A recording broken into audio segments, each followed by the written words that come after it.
New Arsenal! Hey, Nathan, you're right. It is a new artist. The artist is Punch Brothers. I've never heard of these guys. You? No. Okay. That's fine. I don't think Catherine, who gave us this Patreon request, I don't think she thinks we've heard of them either. She goes, hey guys, I'm going to send you one of my favorite musicians / band. It's not necessarily for everyone, but your past reactions to other work, including my other favorite artist, Sufjan Stevens, as well as a passing comments about instrumentation, strings, makes me think you may appreciate this one. Ooh, interesting. So it's a challenge. Punch Brothers. It is a live performance, I think. The song's called Familiarity. I'm looking forward to it. Nathan, you? Look, Catherine had me at Sufjan. Somebody give us a request for Sufjan Stevens. I know, again. it's been so long. It's been so long. And I know he's put out other stuff. So there's got to be, some stuff we haven't done yet or some updates or I don't know. I just want to know more. Right. I love Sufjan. Yeah. I saw y'all, we got together a few times as a band. And the result of those 2 meetings was a brand new record. Very productive meetings. And we're going to play for you the opening track from our new record, The Phosphorescent Blues. Goes like this.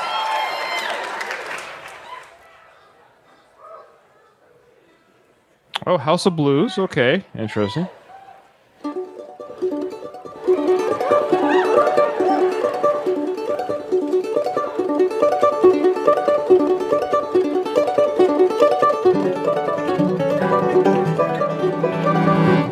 It's on again. You hate it, but you know it then. You know it, and so do your friends. And you can sing together when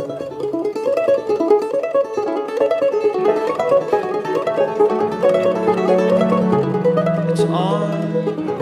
Pretend you love it because you love them. As you explode out of your phones, amen.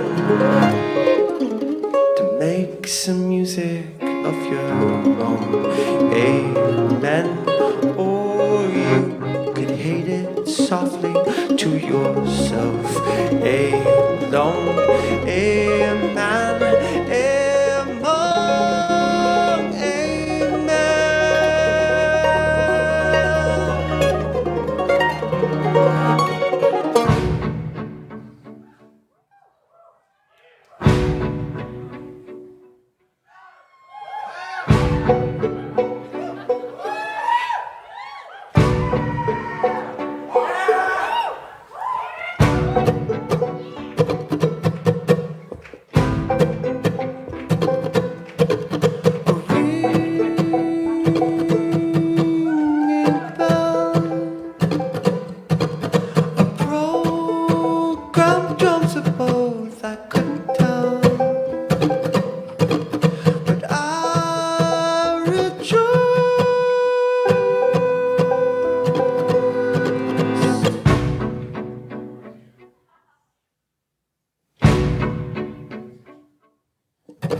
Oh, he's playing. Okay.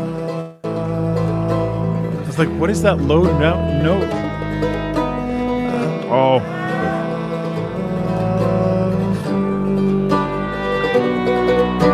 I mean it. I want to feel it. God help me feel it.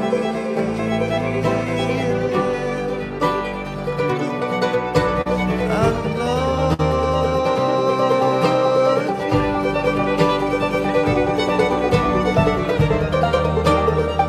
Yeah, it is. The drummer is the violinist. God knows I need it. God help me feel it. God knows we need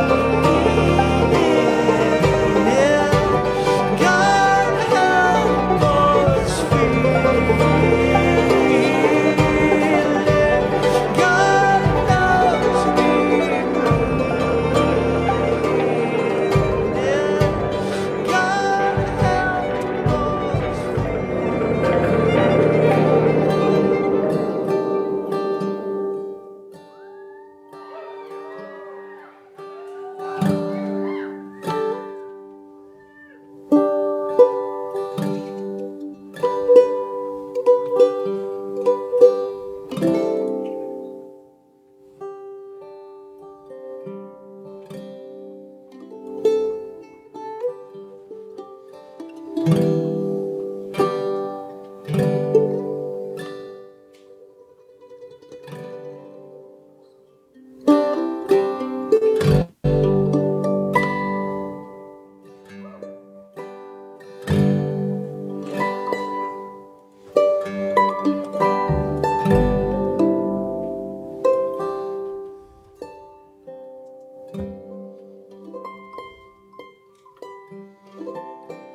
wireless dancing through my head till I feel the space between my breath.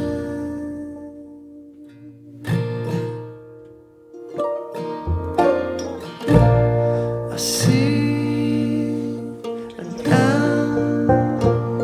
Well, I don't love you like I can,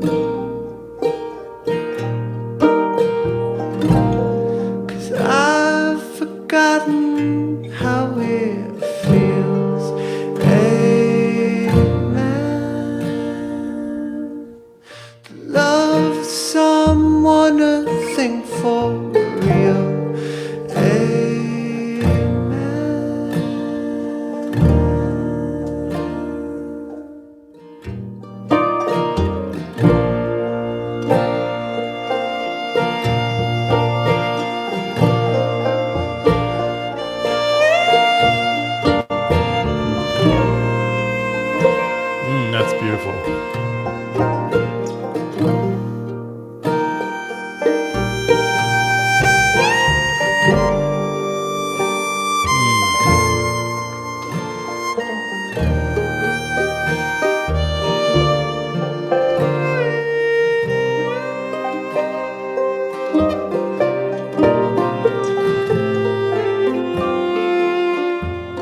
where we'll go.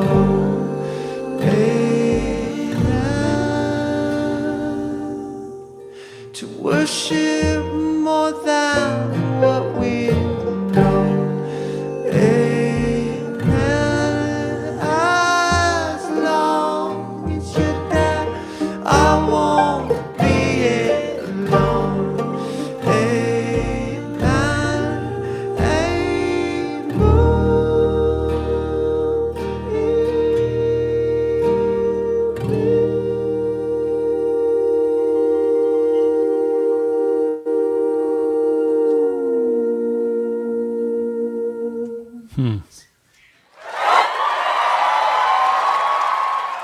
So it's funny. The previous video that we did, we used, or one of our videos during this live stream that we're currently recording, just so people know, if you're watching this for the first time because you're a Punch Brothers fan, we do like 3 to 5 videos in one sitting, Nathan and I, and then we edit it up for YouTube, right? I mentioned in a previous video today, just a half hour ago, of Rush. I'm not a fan of Rush because I'm not a fan of prog. I'm not a fan of prog. So basically, these fine young gentlemen, they're the bluegrass of prog. Or the prog of bluegrass. Thank you. Sorry. Anyways, this is progressive bluegrass. Like you have progressive rock, progressive metal. This is progressive bluegrass mixed with jazz. So there's definitely a blending of those genres. And there's parts during this 11-minute performance where I was really like into it and really dug the sound and the soundscapes. I have a hard time when I'm tapping my feet at one point and I stop at another. It's jarring for my musical listening. Some people are like, they have a crowd full of people listening to that song for the first time who loved it. They're Punch Brother fans. This is what they're used to, or they're aware of the band's abilities to do this kind of thing. But just like I said about Rush, every single one of these guys, these gentlemen, can play their instruments very well. The mandolin, which is played by Chris Tile, his mandolin skills are awesome. He kills it on the mandolin. Like, that's not an easy instrument to play. The way he was playing, the speed, especially at the beginning, the speed he was playing at, fantastic skills. I get jolted when I'm taken out of, like, when they started strumming, but a third of the way in, they started doing the strumming, they're all getting together, the drums were being played. I'm like, okay, it started moving for a bit. So, okay. But then at the last part of the song, which was the highlight for me, it slowed down, but I'd almost consider that like another song. Like there seemed to be 3 to 4 different songs happening in an 11-minute song. And so the last quarter of the song, when they slowed down with their harmonies, the violin was a beautiful composition, and they're singing. It's just nice, quiet, slow outro. I loved it. So it's an odd rating. I don't know if I can rate, like, I feel like I had different feelings throughout this 11-minute performance of, I really like that part. This part's jolting. I really like that part. This part's beautiful. That's what I like about doing this reaction channel is I like being challenged. I like being shown things that artists and bands that we've never heard of before. The challenge is I'm actually a huge bluegrass fan. So I guess this is my selfish request. I want their most bluesgrass doesn't stop song. Because I think they can do it. And I think that's probably not a challenge for them. I think what they're composing here with the vocals and the harmony, it's an incredible challenge that they're putting together. And it is difficult. And they're showcasing that. Their harmonies are unique and they're complex. I get it. I want to see their most, not straightforward, for them it might be, no changing. I want to see their most bluesgrassy song. Because I really like bluesgrass, but I don't want progressive bluegrass. So there you go. I looked at this like a bit like a canvas, it felt. They were carefully painting this picture of, just the way that they were setting it up, and that, the sounds, like you say, didn't fit into one genre or another. And they won a Grammy in 2018, Best New Folk Album of the Year. So that is their genre, is folk, like larger genre, I guess. And within that, they're known for their bluegrass sounds. I think you're right in saying you'd like to hear where their bluegrass sounds are. Like, what does that sound like for them? Is that like their regular sound, or are they always kind of more like this? Do they always kind of like paint sound pictures? Quite enjoyed it. It really reminded me of Sufjan. Some of the ways that Sufjan does the same thing, where he's sort of painting a mind picture with the music, and you kind of listen to the story. I do wish, that was my one regret, is that while I was researching, I should have looked up the lyrics to what they were saying, so I could hear what they were saying and understand it, because I think that was part of what they were trying to achieve. So I apologize that I didn't do that, Catherine. I apologize too. I apologize. Yeah. Overall, I get the vibe of what they're doing, like Sufjan, and it made me A, miss Sufjan, and B, want to know, like more have they done, and what else have they got? Yeah. So it teased me in a good way. I gave not a harsher criticism, but I'm just being real about what music does to me. But like Nathan was saying, I would be very happy to hear more of them. So not an issue at all. Just looking for something a little bit more to the point, so to speak, or just boom, I'm sure in their 5 or 6 albums they've done, there's no way they don't have a song like that. This is a very complex, intricate canvas painting song. I agree. And like I said, like any kind of story, there were some chapters I wasn't as crazy about other chapters. So 11-minute song, I went through different parts of it in my mind as we were going through it. So to sound really, really snooty, I'll say less utile, more dulce. All right, that's great. Let's move on, shall we? Thanks, everyone. Thanks for watching us. Yeah, thanks everyone, and we shall see you potentially on a future Punch Brothers reaction.